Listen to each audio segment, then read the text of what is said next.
Hey, it's Heather, and today is a very good day for an adventure in gardening.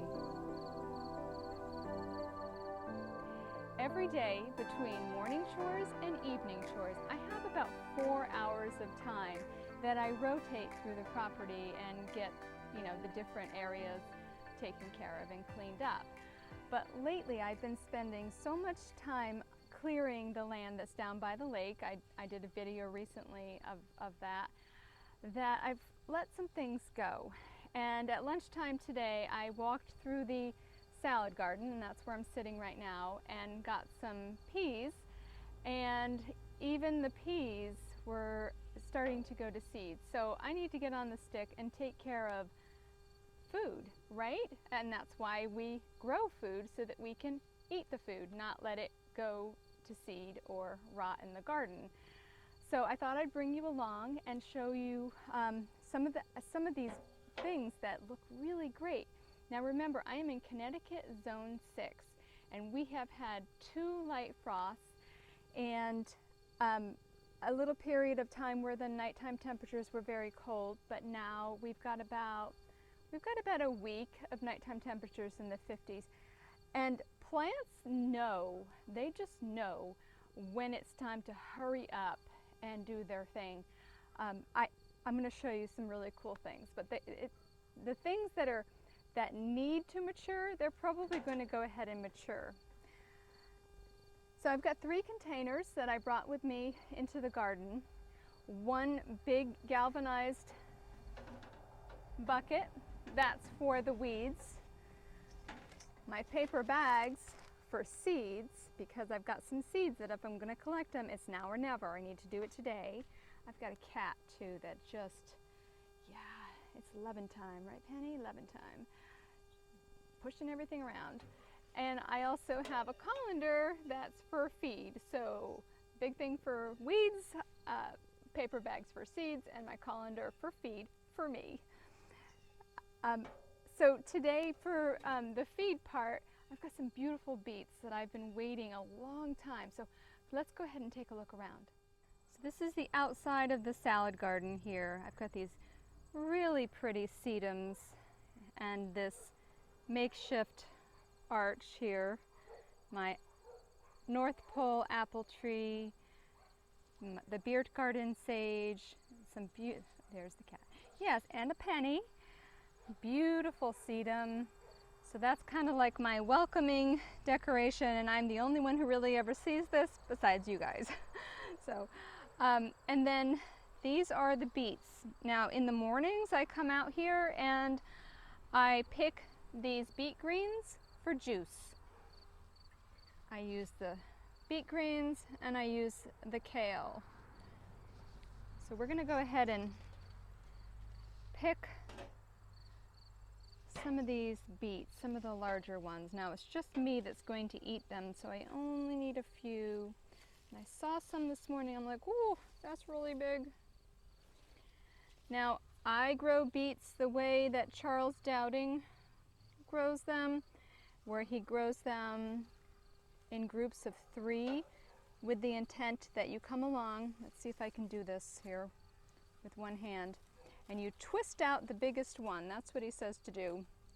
So I got a bee in my hair here. So I'm going to twist out the biggest one.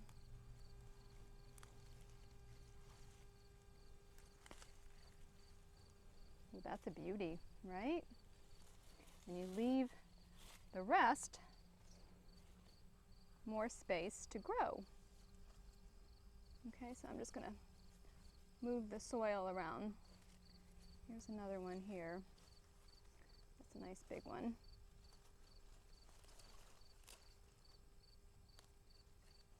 You can see the vermiculite from the potting soil I started it in. And these are 2 different beets here. Pretty. Okay, now what I really want is to try one of these albino ones. They're supposed to be really sweet, and that's what this is here. So again, here's the big one, here's the little one, so I'm just going to twist out the big one.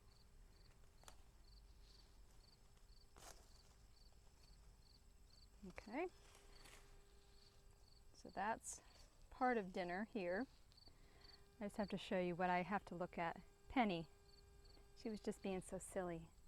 Oh, are you being silly? All right.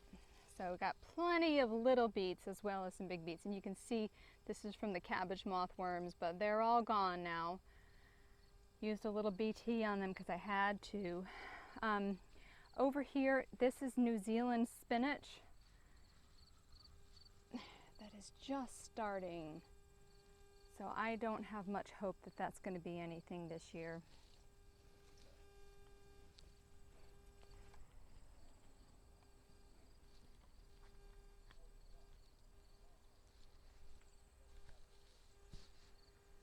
Okay, so here is cilantro that is beautiful and gorgeous, and I've been picking a little bit of it every day to eat.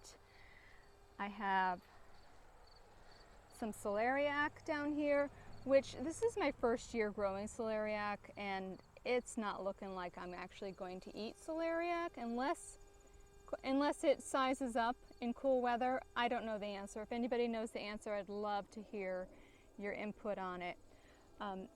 This is Kohlrabi back here. Now, I love daikon radish. I love to make fermented vegetables and you know, kimchi and things like that. So look at this. Oh my gosh, this is just going to be so awesome. You see that down there? Oh, maybe. They're just poking out of the ground everywhere. Super excited about that. The red mustards, we had these last night with our dinner. They're volunteers. I do not plant red mustard because it just keeps on coming back. And the first year that I got these, I got them from Baker's Creek, and we'll never have to do it again. More daikon radish down there.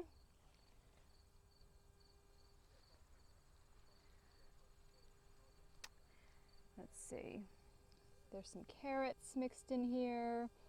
Now eggplant, you know, I guess this is all I'm getting for eggplant. It just looks terrible. I want to show you some zucchini.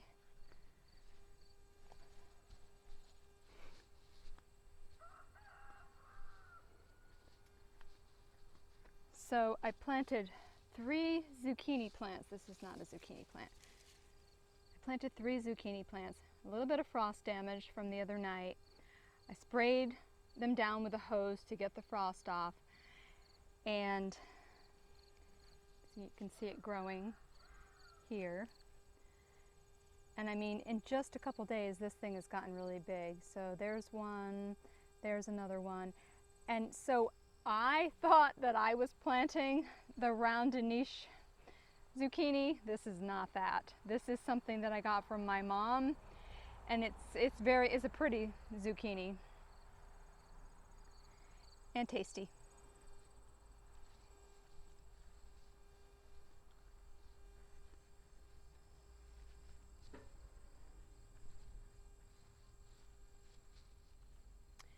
So this is purple radish seeds right here. So I'm going to be harvesting these in just a couple minutes, but I wanted to show you, I do have purple peppers still here. There's purple peppers here. I don't have a lot of hope that they're going to get too much bigger before the weather gets too cold, but I'm leaving them on the plant for now. So this was that watermelon that I had planted thinking it was going to cover the hoops and provide shade for the lettuce, and it just didn't happen this year. You know, there are years that you're going to be really great at one thing, and bad at another, and so on and so forth, but that's just the way it goes. Oh look, we got a little lady beetle.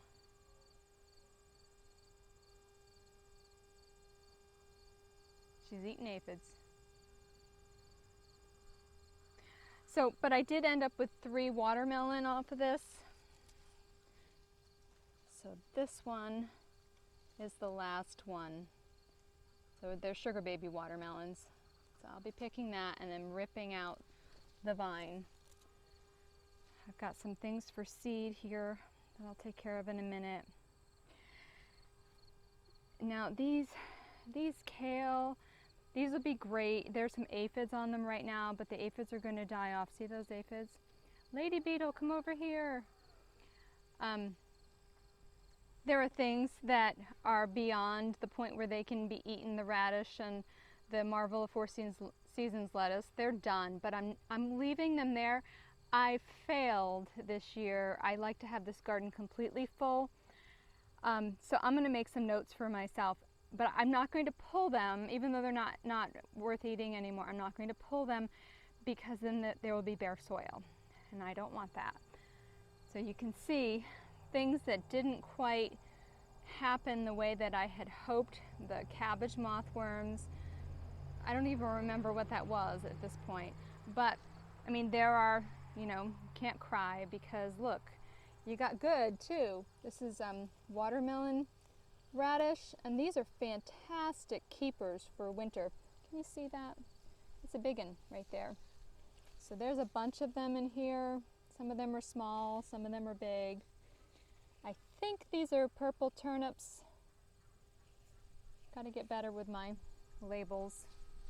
I know that those are radish, and they are, some of them are still good to eat, but the rest of them, they're probably done. Oh my goodness. Yeah, that's a, well, I mean, I could, well, let's pull it. Let's pull it and see. Let me get my foot in here. I don't really have good places to stand for my fall garden. I mean, I think it's radish. We'll find out. Well,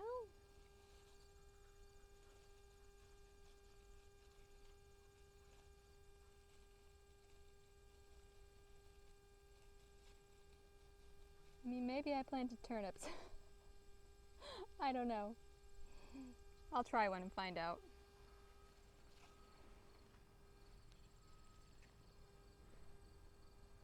So down in here is some cilantro and some Chinese cabbage that the cabbage mothworms have gotten to. But as the weather gets cooler, cabbage mothworms will die. We'll see what happens to it. And here's an exciting thing. This is that white celery. I had this as part of my lunch today too. I totally recommend, this is my first year growing celery. And for the most part, I had a hard time, but I did end up with a few plants. This is the saltiest vegetable I've ever eaten. Like, it was good salty though. It wasn't like, you know, ew. It was yummy. So this one is going to seed. See that big thick stalk right there? This is the flower of the celery just starting. So I don't know if I'm going to have enough time for it to fully develop and turn into seed, but we'll see what happens. And in the back is some Biondo Swiss chard and some Perpetual spinach Swiss chard. And this I planted, this was part of my fall crop. Arugula, some bare necessities kale. Now, we have a skunk that has been a good thing and a bad thing, but for some reason he is using his little nose and trying to unearth the plants, getting for all the grubs and everything he wants. But he has eaten and destroyed the ground bee's nest this year, so he's good in that respect, but that's why the sticks are all here. Hopefully he'll let me have my arugula, my fall arugula. And on this side, we have, oh, I want to just look at how cute this is. So this is a volunteer plant, came out of my compost, and I wasn't sure what it was going to be. I need my scissors, darn it. Get my scissors. So this row here is a couple of cucumbers and some peas. So I have one cucumber plant here, I've got some peas.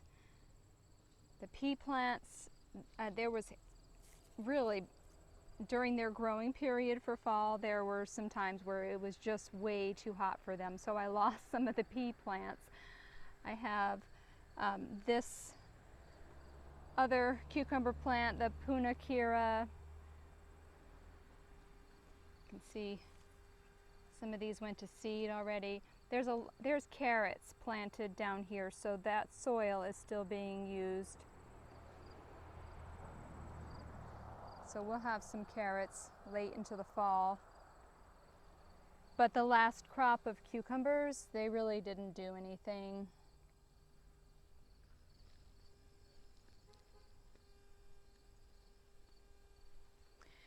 And these, I have two kinds of beans on here, and you can see the Mexican bean beetles and the damage that they have done. Oh my word, they just made such a mess of the foliage here. You can see one of the larvae. You can see them right here. There actually are very few bean beetles still here, that just the damage that they've left behind. This bean right here, there's just stragglers, just a few here and there. There's not enough for canning or anything, so I'm just eating them. This bean is unbelievable raw. What great flavor it has. Very fruity. I'll flash the name up on the screen. But when these looked beautiful, between the Marvel of Venice and then these purple beans, it was really pretty to have the contrast here. So there's a few Marvel of Venice, but I've mostly let them go to seed. This has been nice to have them growing.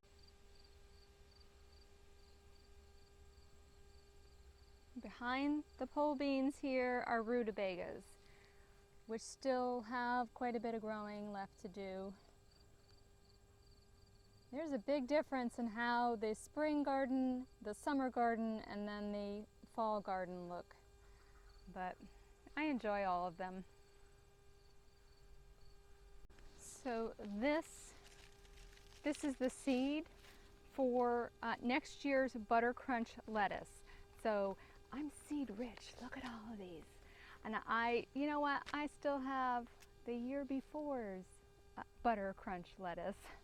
But you know what? I share them with people. And plus, you just should save them. So I'm going to take my bag and I'm going to write Butter Crunch.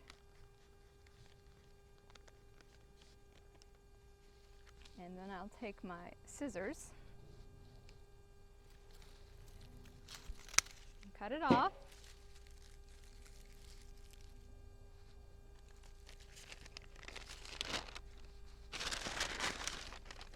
And some of these are very, very dry and they're ready. And some of these still have a ways to go. So I'm going to stick it in the bag for now. But then when I get inside, I'm going to tie them up and hang them upside down for a little while longer. But it was time. You don't want to let I would say it is 75% ready to go. Ready to be stored, I should say. And I'm going to do the same thing for the Simpson lettuce. So let me just go grab that.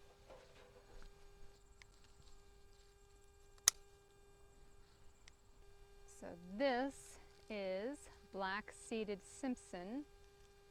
And again, this one's like 50% ready to go, ready to be dried or stored. But like I said, it's time. When they get like this, if you've got any kind of rain coming, not that we have rain coming, but if you did have rain coming or if you watered on top of them, you could hurt your seeds as far as storage goes. But anyway, so let me put this in the bag now. And I'm going to go ahead and cut the watermelon while I'm sitting right next to it. So I will put this guy in my feed pile.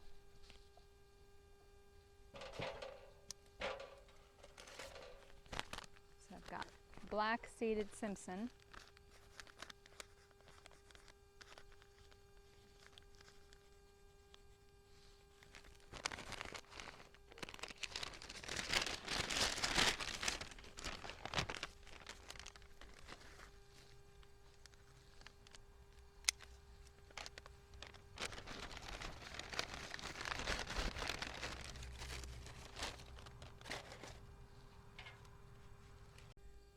So now I've got some Swiss chard that has gone to seed. It's this one right here. Oops, they're dropping. So the Swiss chard is 2 years into the making for seed. So and this has been a great big thick juicy kind of Swiss chard. The Biondo or Biondo Blonde or Blonde something, I have it written down inside, but I'll write Biondo on the bag because I'll know what I mean. Now for this one, I am going to, let's see, I'm going to move you around a little bit, I think.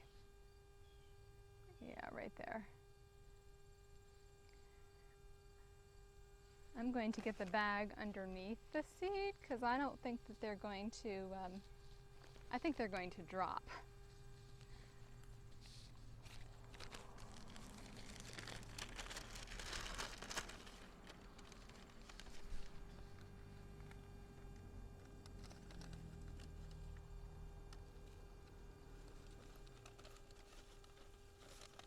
Oh boy.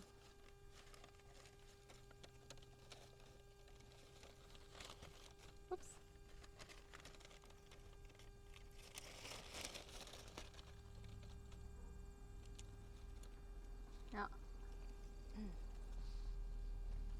Now, honestly, this is like a lifetime supply of Swiss chard seeds for me, so I really don't need all that many. But again, it's good to have seeds to either trade or to give to people, especially after this last spring, right?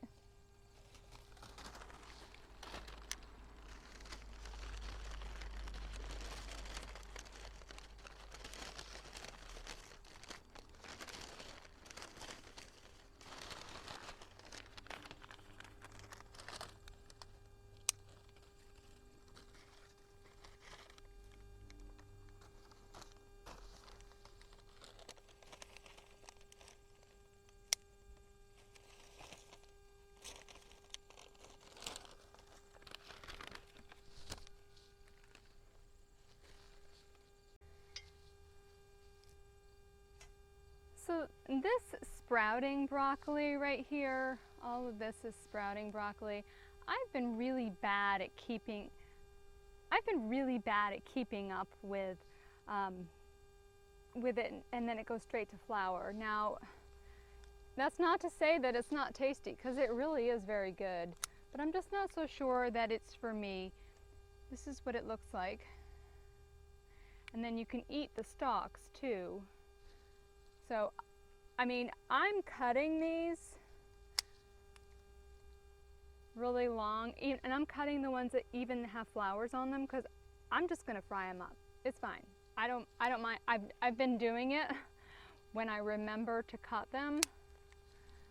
I mean, ones like this that actually have the seed pods on them, I won't cut those, but like this, I'll fry the whole thing up. Saute, I should say, not fry. But the whole thing, even the leaves. So it's tasty. I'm just not so sure. I'm constantly trying different kinds of broccoli because it's not a strong point of mine. But this is not for me. This is what it's supposed to look like. It's supposed to look like that. That's a nice one right there. So I'm just going to go ahead and pick the rest of these. So I have to confess that lately my chores out in the garden have been only clearing and in the thorns and the thickets and the brush and the briars, and this is a little refreshing. It almost feels luxurious. But this is really actually feels like a luxury to, I'm spoiled, to be in the vegetable garden and just picking the vegetables and taking my time and really observing and making notes for next year about things I want to do differently. So, hey, thanks for spending time with me today in the garden. And I love a thumbs up and subscribe so we can stay in touch and you don't miss out on the next adventure in gardening. I'll see you soon.